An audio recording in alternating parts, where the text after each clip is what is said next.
Alright, good afternoon traders again. It's still Sunday and it's about 5:45 and I'm just recapping last week's trading.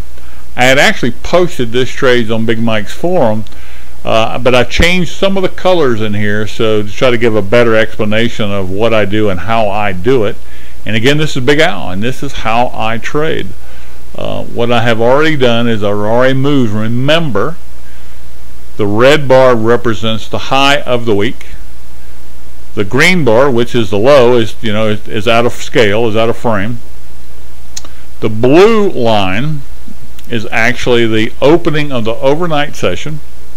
And although I didn't do it in the other two videos post, I did it in this bar. I actually have the daily open today of the Thursday morning where the market opened here. So what we had is it immediately came down, and as the market opened here, went higher, came back down, made a lower low, and then came back. It looked like it was fluttering in here, and it just had this idea of it just continuing to go lower. And although I did not draw one at the time, I'm going to draw one right now just to have this idea of a retracement line. As you can see that the market just came back and just lower low and then finally touched that retracement line and went lower. Now let me get rid of that. And I sold based on this little doji, based on this little hammer here, and I right here sold one at 360 and put in my first stop at 350.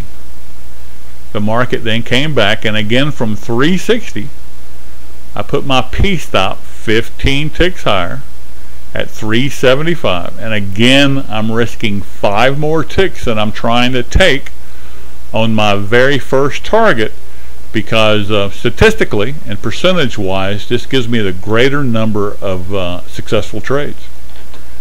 And then once the market came through here, I'll actually trail this stop all the way down to where I get not only a break even, I can make 10 ticks, and then it came down here lower.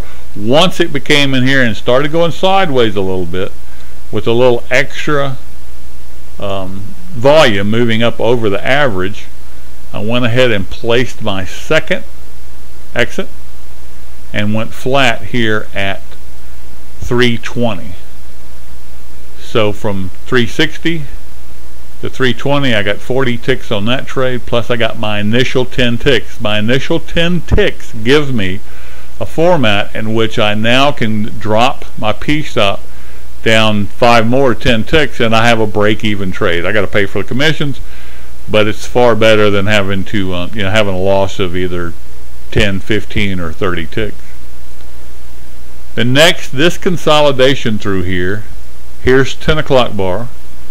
So we got the high between the 9:30 and 10 o'clock bar, my first time zone.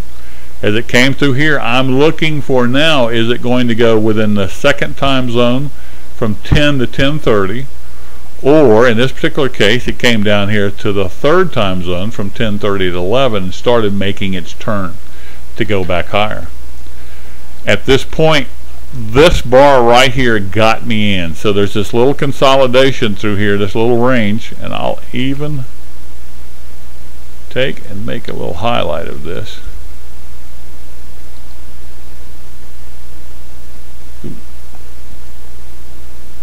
Let me go back in there and edit that.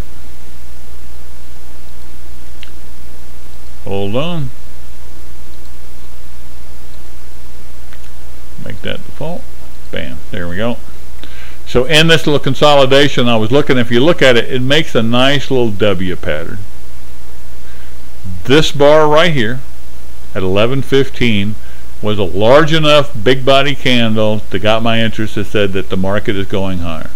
So I placed my order at 12,330 and took my first target at 340, and at 330 for being my entry, I placed my P-stop at 315, exactly 15 ticks below my entry.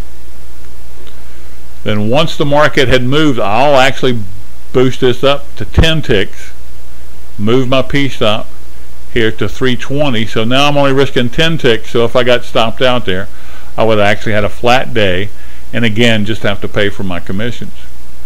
And then as the market went up, and actually this little tweezer spot right here got me, I actually came up in here and put my stop right into here to protect this, because this little tweezer, this little double stop, I thought was actually going to keep the market from going higher.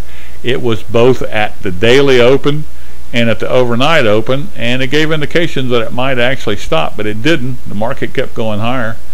But as soon as I got the volume right here at 111 and 116, those two bars, and got a hammer, and a bigger hammer, I went ahead and placed my last second target right here at 390, and I got filled out. I got filled at 146. So I was in at 330, got 10 at 40, and I got 60 at 390. So I got 70 here. So actually Thursday was a good trading day. The color schemes, again, like I said, from the picture that I posted are different. I simply made the changes on the chart today while I was doing the video so that it would be easier to understand what I'm doing and how I trade. But if you look at this right now, I'm not using any other indicators. All I'm using, I've got some moving averages built in here, but all I'm doing is trading off these hammers right now. And these hammers produce high percentage of trades. And even if I came in here with this particular hammer and I got in at 95, well, it wouldn't have made this one, but in most cases, even if the market's going higher, that getting 10 is a higher percentage. So in here, I sold one and got 10 fairly quickly. Here, I bought one and got 10 fairly quickly. And that's the averages. It actually averages out that I'm more successful when I get that first 10 ticks. Or at least what it does is provide me with a break-even area. So that's how I traded on Thursday, the May 26th. And I hope y'all had a great Memorial Day weekend. And come back. I'm actually going to start setting this up on Tuesday, which will be, of course, we're off on Monday. But I'm going to start setting it up, the charts blank from the start on Tuesday, so we can look at everything brand new and again try to fill in the gaps and explain exactly how I trade. Hey, this is Big Al. Come on back.